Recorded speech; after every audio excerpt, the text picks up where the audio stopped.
Here's my conspiracy theory popping on here. The worst thing we ever did to people was the food guide pyramid. I just ate a 1,000-calorie meal, and I feel like I could go run 20 miles because it was what I ate and how I ate it and the order of how I ate it and how it was cooked. 80% of your immune system is located in your small intestines. Because how many of us have actually eaten a big meal, but we've always got like another extra stomach to put in the sweets and the dessert? If your cortisol is spiking correctly, spiking in the morning, waking you up, you eat breakfast, it's going to naturally decrease. And the cortisol level is higher, so we're not going to utilize the food for energy, we're going to store it instead. But if you have a bum cortisol in the morning and it spikes in the afternoon, that lets you know that since cortisol and insulin are opposite. I recently started taking shilajit, activated charcoal. It ended up getting sick for like a day and a half. You don't need to sit down at a meal and begin that meal with fluid.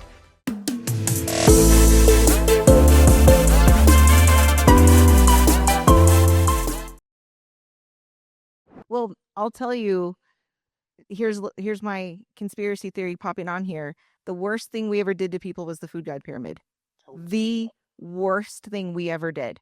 We were not meant to have a diet based on carbohydrate, particularly processed carbohydrate, but we as humans were not meant, especially modern society humans, we were not meant for that. We're not running 25,000 miles every day. Now, if you're Kris and you're doing triathlons, maybe carbohydrate-based diet's going to work for him, but it doesn't. We're so metabolically unhealthy at this point that most people cannot tolerate that level. So when you bring their carbs down to a level where, oh, now we're using insulin properly, we're getting good carbohydrate, the gut's healthier now, it all comes into play. So that makes total sense to me. Yeah, back to Nathan's point, talking about like diabetes. We go through the educational program, which the educational system in this country, it's higher indoctrination. That's exactly what it is. But we go through the education system. And it's like, oh, someone has type 2 diabetes because like they eat too many carbs, or it's like sugar. I'm at a point where 80% of your immune system is located in your small intestines, in your gut. I know for a fact, and you can look this up. Type 2 diabetes is 1,000% reversible. Because if you look at review papers and position statements, like from the American College of Sports Medicine, and combine joint position statements with American Dietetics Association, a single bout of exercise, like resistance exercise, I'm not talking about methods. I'm like, you go in the gym, you go from machine to machine to machine, treadmill stuff, super elementary things. A single bout of resistance training increases insulin and glucose sensitivity for up to 48 hours. Okay. So that alone, coupled with a dietary lifestyle change, will completely reverse diabetes. So like I'm at the theory now where people taking insulin, I actually think one of my family members is type 2 diabetic, and she has to take insulin like every day. And sometimes she doesn't take it. My theory is that sometimes I feel like the insulin actually makes people worse. Lazy, but just like mentally, psychologically, like physically, there's like worse. And she also has Alzheimer's, which of course that doesn't really help anything. Totally.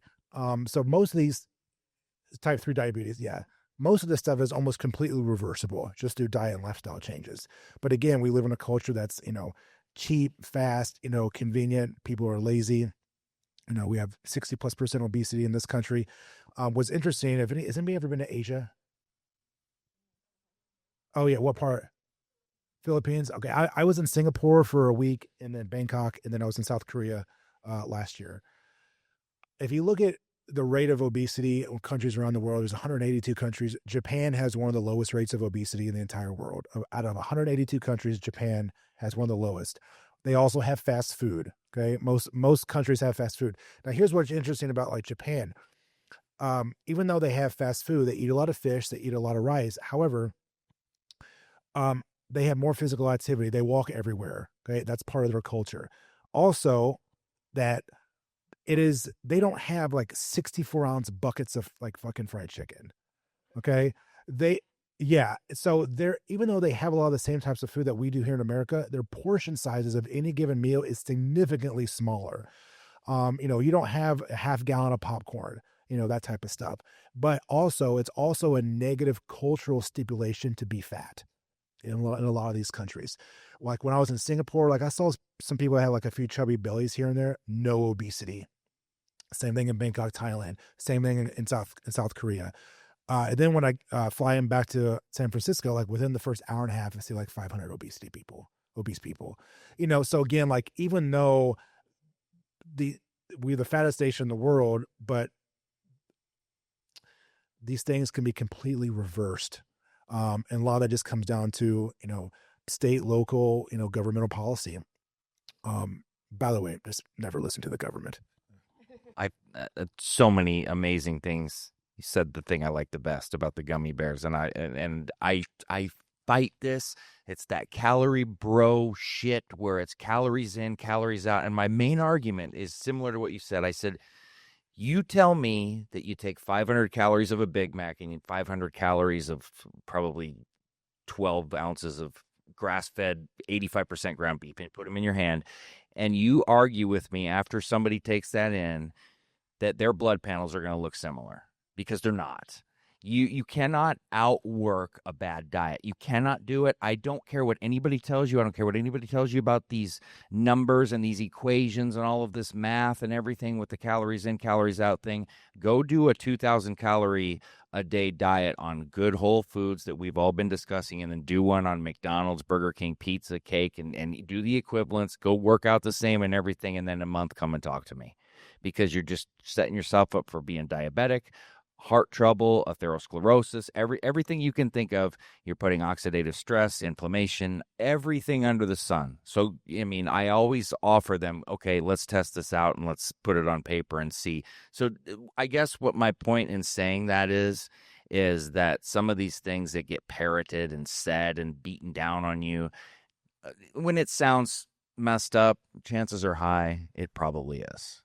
I love the answers that we're getting here, because I'm like, I agree with that, I agree with that, I agree with that, but they're all very different answers. So, just to, carry on what you were saying, Nathan, in regards to the, cortisol, this is a very real thing. So especially in a day and age, where we are exposed to artificial light, raising our cortisol levels, the harsh artificial light with low ceilings. We have the screens, and a lot of the time we're consuming our foods not in a rest or digest state, but we're in a sympathetic dominant state. So we're not digesting our food, and the brain doesn't get the signal to say, hey, you've had enough. We'll light up that bliss point. You're okay now. You can stop eating. Instead, we're usually consuming something while we're driving, while we're scrolling, while we're reading, watching a screen, and we don't understand, much like, that mind-muscle connection when you're working out, you have to concentrate to say, basically, I'm full. Like, there's a great book by Mark David called The Slow Down Diet. I don't know if anybody's read it, where studies actually prove if you are conscious to your senses, your smell, your taste, the texture, etc. of the food, and you're putting your fork down between bites, your cortisol level is going to be much, much lower, and you will digest much more of that food to say, I'm full. Because how many of us have actually eaten a big meal, but we've always got like another extra stomach to put in the sweets and the dessert? We're not cows. We don't have an extra stomach, but we find that somewhere. And the chances are is because we're distracted and the cortisol level is higher. So we're not going to utilize the food for energy. We're going to store it instead. And hence where we get this insulin resistance is one of these contributing factors.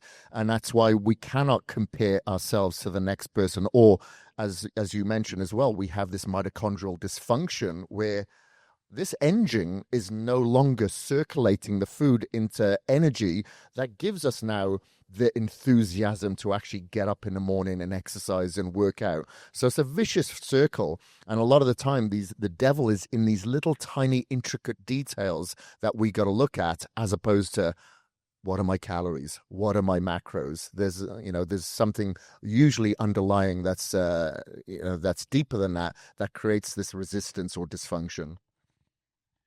When Kris mentions the slowdown, what's interesting is one of the things that I work with all my athletes, and they find it to be a complete mind screw basically on how they've ever done things, is that when it comes to slowing down, that has such a profound impact because, again, it's impacting insulin.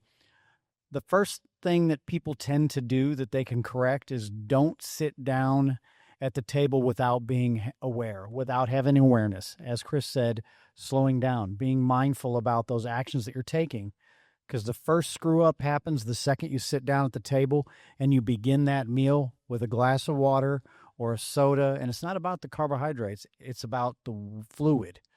You don't need to sit down at a meal and begin that meal with fluid. The first thing you're doing is you are sabotaging what that release and response to insulin is going to be to those nutrients, because when you pump a bunch of fluid through the stomach prior to eating a meal, you're diluting your digestive enzymes.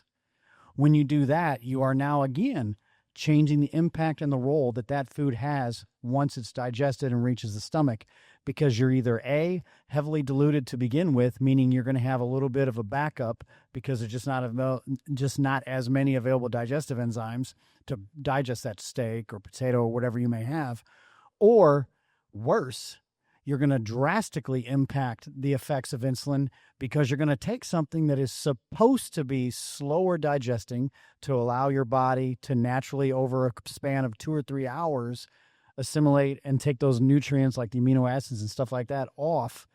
You're going to push it and drastically accelerate, basically through a fluid pump. All that food that is sitting in there, you're pushing it down into the intestines so that it is partially digested. But at the same time, what's coming through is also coming through faster. So more insulin has to be released in order to deal with this flood of nutrients in that space. So the first thing that my clients have to do is they can have sips of water when they sit down, wet the palate. They're done with their fluid consumption until that meal is finished. And they're allowed a grand total of 1 water during that meal. Because again, I'm preventing them from over diluting their digestive enzymes. I'm preventing them from influencing through speed rate how that is processed. But I'm putting them in a mindful state as well, because they're having to slow down, like Kris said, and have those meals. So being mindful when you sit down at the table and not just raging through what you have has a profound impact.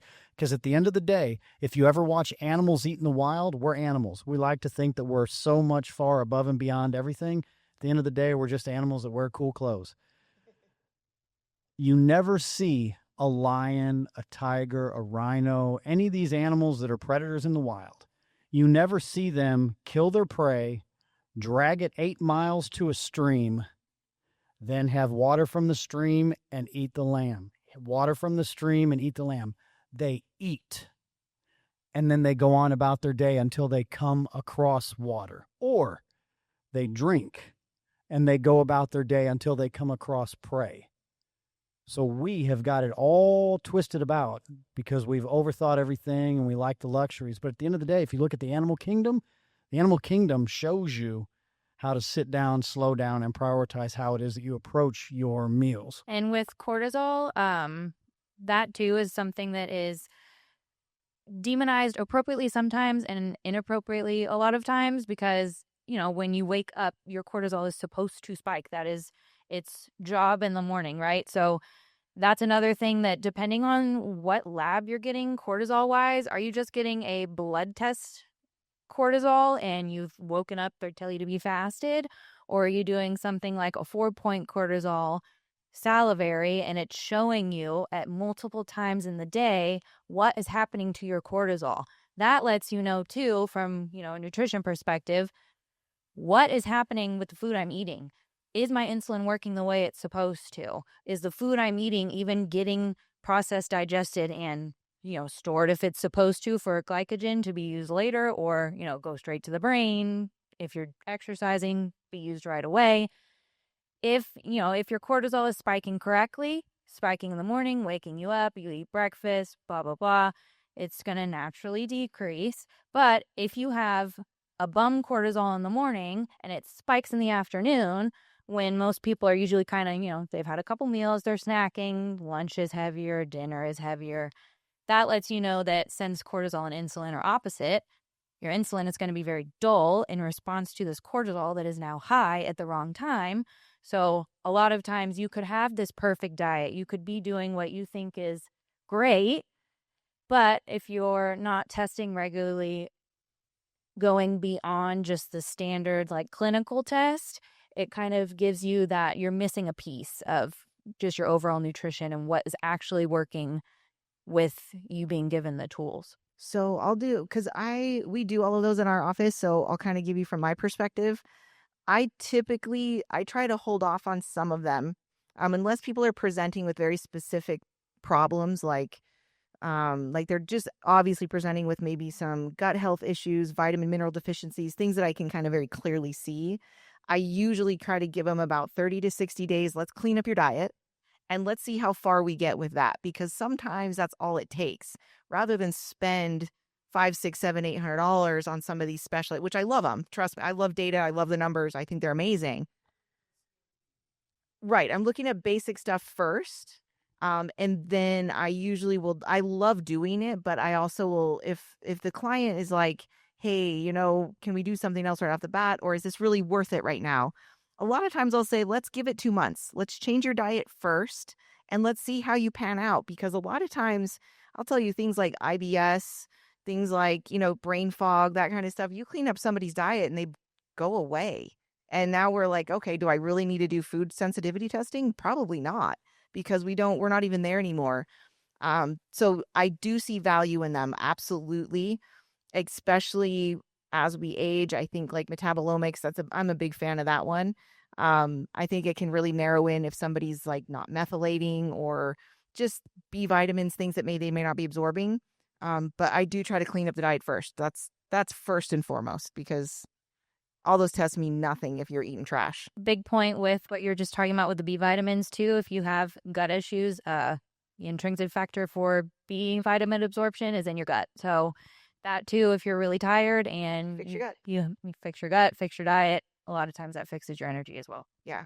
You have to focus on the gut first. I say number 1, get rid of the plastics in your life. Do not drink out of plastic water bottles. I know there's a bunch of them sitting here because you guys are traveling. I get that. But everyday life, do not drink out of plastic. Do not microwave in plastic. Do not, if you have a Keurig at home, do not brew your coffee in those plastic little cups. Buy the little stainless steel ones and buy whole coffee grounds. Do not use that stuff. I think those are things that are they're disrupting the gut bacteria in a way that we almost can't fix. And so that would be my biggest thing, is get rid of that stuff out of your life as much as you can. I recently started taking Shilajit and activated charcoal. So I usually take those, like if I'm trapped. So like, for example, I was in Korea last year and I ended up getting sick for like a day and a half, probably because I took my own food with me, like chicken that was not refrigerated like it should have been. For like, it went long without being refrigerated. And of course it was like, I ate it on the plane. The next day I was fine. And it's like, then we were at this mall and I ate dinner like literally within 10 minutes. I was like, oh. So I ended up like throwing up, and I took activated charcoal, and 2 days later I'm back to normal. So I take that like after heavy, like if I eat late at night, which I usually don't, I will take it, and then I take Shilajit. Awesome shit. For like lowering bloat and like inflammation and stuff. Really great on like micro minerals and stuff like that. The plastics for sure, and we're all guilty of it, like for sure. Heating stuff up in the microwave, like plastic stuff. Like I've had a couple of family members in the past, they'll heat stuff up in the microwave, like in a brown plastic bag. I'm like, dude, like what the fuck are you doing? Like just stop. First of all, like it's disgusting, and second of all, the house smells like weed. But yeah, I mean, I think those are probably some of the biggest things to help mitigate. Even some of the higher premium greens and like red powders are pretty good depending on the company and what they have in them. I take greens and reds. I've kind of backed off a little bit, like instead of every day, now I'm doing like maybe 2-3 times a week. But I've had success with that as well. But most of my success in terms of the gut stuff was what I mentioned previously, was just substituting out some of the carbohydrates for other things and just being more aware of how I respond to various types of foods. Like for me, for example, if I eat, like I love like nut butters, like I just go like, for whatever reason, like I just go like insane on like nut butters, like almond butter or like pecan butter. I will literally eat the whole freaking jar. And I have a lot of self-discipline, but I've also noticed that if I eat a little bit too much fat at the beginning of the day or throughout the entire day, I don't eat as much in terms of total calories, and it's hard for me to get a little bit more protein in. I typically eat more fat like on like longer flights or like travel days. But I've just kind of noticed that if I eat a lot of like red meat or like grass-fed beef, then and like with some fat as well, like I feel a little heavy. So I will eat a little bit more less fat, like more chicken. It's just something I'm trying to experiment with a little bit. But that's I try to mitigate back and forth to different things, so I know like what I'm responding well to and what's still giving me some issues. So there's a couple things. Fermented foods, sauerkrauts.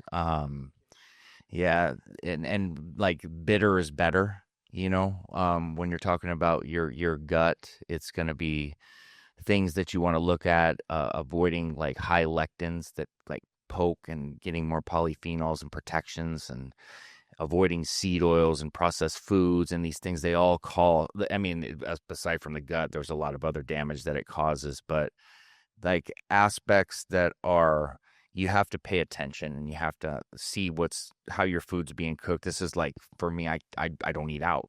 I don't care where I travel. I don't care where we go. We drove here and we've loaded with our own eggs, avocados, everything brought here, cooked, done, because I know who's touching it and who's doing it. And I would say too, what you were talking about, sometimes it's the order of how you eat your plate. You start with your protein, then you go to your fats, then you go to your carbs last. And there's multitudes of reasons why in digestion, but and I've done a lot of CGM monitoring and seeing like glucose spikes and things, and I'm a data guy, and that controls it better, but that can also be lighter on you and help you digest better, help you feel better. I mean, we were talking, and Nathan brought up a point about we don't count calories, and I, just off the top of my head, when I just ate 1,000-calorie meal now, and I just know by the macros, right? Because 9 grams, per fat to calorie. Anyway, when Lacy brought up about how you feel, I would have thought 3 or 4 years ago, shit, I would have never eaten 1,000-calorie meal. But if I did, I would have thought, oh my gosh, I'll be dragging all day. And I could eat a 500-calorie meal right now if it was the wrong food and feel terrible. I just ate 1,000-calorie meal and I feel like I could go run 20 miles because it was what I ate and how I ate it and the order of how I ate it and how it was cooked. But yes, the fermented foods and like think bitter better. That's going to be really good for fixing leaky gut. Yeah, I love the fermented foods and, soaking, sprouting a lot of your foods as well. The one thing that has really helped a lot of my clients heal their gut, especially here in the US, because there's so much that has artificial sweeteners. And, we always want something sweet, right? That lights up that bliss point. And, what I've noticed since with my clients, when I start eliminating all the artificial sweeteners that they're consuming for their pre-workout, intra-workout, proteins, energy drinks, or whatever it may be, putting Splenda in their coffee, then their gut issues have usually become so much better. They just don't have the gut issues. Like I have some competitors, and this included myself actually some years ago. My father, even though he doesn't drink and he doesn't really eat bad, he's just got one of those bellies, that's solid. It's not like fat, but just bloated. And I was like, I think I've got those genetics. My transverses must be loose, I'm getting this bit of a belly. But then when I started removing all these artificial sweeteners that was hidden in my diet, my waist got in tighter again. I thought, wow, it actually came from that. And that's what, a lot of my clients have experienced as well. And that's why, with my supplement brand, I've just gone naturally sweetened. Yeah, it takes a lot longer to do that, but I just think it's very, very important because we are in the health and fitness industry. So shouldn't we be contributing to it as opposed to just thinking, I want something sweet all the time and kind of just masking the area with something that's probably worse than sugar? Had long discussions with Kris about his supplement line, what he does, why he does it. I did a test with my wife and I said, let's go on the counter and go through all my shit here and look at it and see what's actually in here, because I start taking different powders and looking, and they all have blue dyes and sucralose, and they might be down at the bottom, it might be a little bit, but that accumulates over time. He came to me when he was, and we talked and we were discussing when he was making like earlier stages of the supplements and how we were doing it with putting in the right kind of components and no sucralose, no dyes, no nothing. And you were telling me how difficult it was. But we don't have enough people doing that. And it's a massive, massive problem. And we don't even realize it because it's buried down at the bottom of a label, or you just don't even look. You're like, oh, it's a BCAA. Great. Let's take it. And yeah. And understand natural flavors here are different than they are in Europe. It's a whole different concept and story. So I think understanding how to read a food label, and understanding the order of listing is how much is in each, but B, understanding what you're actually reading and what it is that you're ingesting. And I'm not saying it because he's my friend. What he does is special because not a lot of people do it. And we need far more people doing what Kris has done with his line. I think one of the ways that you can dramatically influence gut health is basically by being instinctive with yourself. What I mean by that is I feel that often we feel ingrained that, we need to eat every 2 hours, every 2.5 hours, every 3 hours. Yes, that's somewhat correct, but there also has to be a degree of self-accountability that basically is being instinctively aware of yourself. Do you actually need to eat at that time, or are you just sitting down because you ate at 8 and now it's 10:30 and you eat every 2.5 hours? What I mean by that is you can inadvertently stress your gut and your gut health out through actions like that by not being instinctively in tune with yourself. That has a profound impact on your gut, because if you're still full at 10:30, if you feel full, you are full. You're the car that pulled up to put gas in your gas tank. You're still on full. That's a little bizarre. So when that happens, be instinctive. Now, I'm not saying you skip a meal, but don't stress and strain your digestive system by further demanding more upon the digestive enzymes and the availability of such, which are clearly not keeping up or not at least finished with their task yet, by putting another meal of chicken and rice in there. Be instinctive. Use the tools that are available out there with modern society, and take some of these companies' supplements and put it to your use. But be creative on how you do it. Fake a meal. So take something like a protein powder, but add actual real beef tallow to it. Add actual real duck fat to it. You're taking an item that is somewhat synthetic, but it's at least very, very small in size, and you're able to kind of turn it into a mock whole food, if you will, so that you don't stress your digestive system out, but you still have the same impact of having received nutrition at that 2.5 or 3 hour mark, so that you're not going in these fasted chunks in between. That has a profound impact on reducing the inflammation, the stress on the body, because you're not stressing it out. Anytime your digestive system is working, you're diverting blood flow to it to do that job. So then if you need to go train or work out, or it's your time of day, that's not a great match either. So be instinctive with yourself to put yourself in the right position to be successful with those foods and how you receive it. And just a pet peeve, for the love of God, stop with these protein shaker cups that are this big, that are, 20 ounces of water, for a scoop of protein or 2 scoops of protein. That's ridiculous. Again, you are diluting that item down so heavily and adding so much fluid to it. I got news for you. If 30 minutes later you go and you do a little short jog down your hallway in your house and you feel like you got a goldfish swimming in there, that nutrients aren't being delivered to your system effectively. They're still hung up because you have diluted the digestive enzymes. Only use 5-6 ounces of fluid with your 2 scoops of protein powder so that it is more food-like. Who cares if it's a little thicker? You actually feel fuller a little bit longer, but legitimately full, not I've got a belly full of water full. And watch our channel for more interesting information like this. But if you do want a more breakdown of real science versus media fear-mongering, subscribe, drop me a like, and share this with someone. And check us out on Instagram, TikTok, and now on Spotify. You can listen to content like this.